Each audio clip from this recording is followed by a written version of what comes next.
Hi friends, ఈరోజు అయితే Sunday కదా. ఆయన అయితే చికెన్ తీసుకురమ్మంటే తీసుకొచ్చాడు. నేనైతే కందరగా ఎక్కువ తీసుకురమ్మన్నాను. ఆయన అయితే లేట్కి వెళ్ళారని రెండే తీసుకొచ్చాడు. ఆ రెండు సపరేట్గా ఫ్రై చేస్తున్నాను. ఒక హాఫ్ స్పూను సాల్ట్ వేసుకున్నామండి.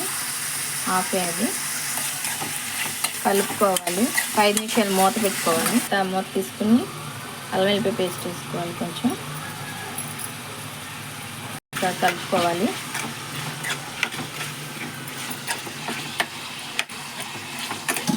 మళ్ళీ మూత పెట్టుకోవాలి. ఫ్రై అయిపోయి వచ్చిందండి చాలా వరకు. ఇలాగే చేసుకోవాలి. తర్వాత కొంచెం ఆగనిచ్చిన తర్వాత కారం వేసుకోవాలి. మళ్ళీ ఒక 2 నిమిషాలు మూత పెడదాం. ఒక స్పూన్ కారం, బాగా స్పైసీగా కావాలని కారం ఎక్కువ వేస్తున్నాను.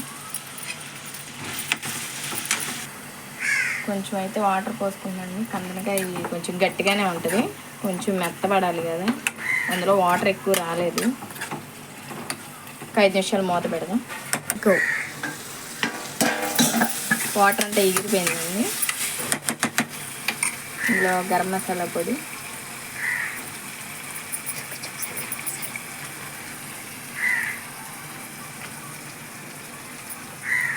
కొంచెం హాఫ్ స్పూన్ సాల్ట్, కొంచెం ఫ్రై అవనిద్దాం. ఫ్రై అయిపోయిందండి.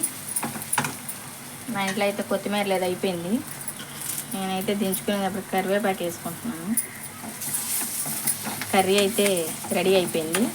తినటమే ఆలస్యం. ఇంకా నేనైతే టేస్ట్ చేస్తాను. ఫ్రై అయితే రెడీ అయిపోయింది ఫ్రెండ్స్. తినడానికి అయితే రెడీగా ఉంది. నేనైతే టేస్ట్ చేస్తున్నాను. టేస్ట్ అయితే సూపర్ ఉంది. మీరు ట్రై చేయండి. నా ఛానల్ని సబ్స్క్రైబ్ చేసుకోండి, షేర్ చేయండి, కామెంట్ చేయండి ప్లీజ్ ఫ్రెండ్స్.